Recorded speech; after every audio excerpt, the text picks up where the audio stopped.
అమ్మ ఎట్లా అనిపిస్తుంది బోనాలు? చాలా సంతోషం అండి. మొన్న మేము రీసెంట్ చాలా బాధపడాల్సి వచ్చింది, కానీ మాకు ఇచ్చిన మాట ప్రకారం మినిస్టర్లు అందరూ కూడా మాతో పాటు ఒక 5 మందిని ఒక్కోళ్ళని కూడా లోపలికి కూడా పంపిస్తానన్నారు. ఈ సంవత్సరం మరీ ఖుషిగా ఉంది మాకు. ఈ ప్రభుత్వం ఇట్లనే చల్లగా ఉండాలి, ఇంకా ప్రజలకు మంచి చేయాలని మనస్ఫూర్తిగా కోరుకుంటున్నాము. ప్రతి సంవత్సరం మేము చేసే బోనం కూడా భక్తులందరూ బాగుండాలని, ఎందుకంటే మాకంటూ ఎవరు ఉండరు, అందరూ ప్రజలు మా వాళ్ళే, అందులో మేము ఉండాలి అని అనుకుంటాం తప్ప వేరే ఉద్దేశాలు మాకేం ఉండవండి. మీరు ఇలా సపోర్ట్ చేస్తున్నందుకు కూడా మీ మీడియా వాళ్ళకు ముఖ్యంగా నా కృతజ్ఞతలు, నా తరఫు నుంచి మా శివసత్తులు అందరి తరఫు నుంచి కూడా అండి. Thank you so much. Arrangement ఎట్లా అనిపిస్తుంది? అరేంజ్మెంట్స్ ఓకే, నేను చూసినంత వరకు అయితే బాగుంది. ఇంకా ముందు ఎట్లుందో తెలీదు, ఇప్పటి వరకు అయితే ఓకే, పర్ఫెక్ట్, బాగుంది, నచ్చింది మాకు ఈసారి. అమ్మ ఎట్లా అనిపిస్తుంది బోనాలు? చాలా సంతోషం అండి.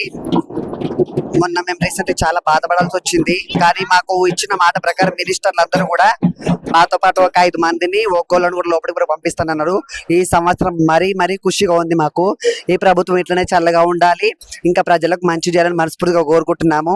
ప్రతి సంవత్సరం మేము చేసే బోనం కూడా భక్తులందరూ బాగుండాలని, ఎందుకంటే మాకంటూ ఎవరు ఉండరు, అందరూ ప్రజలు మా వాళ్ళే, అందులో మేము ఉండాలి అని అనుకుంటాం తప్ప వేరే ఉద్దేశాలు మాకేం ఉండవండి.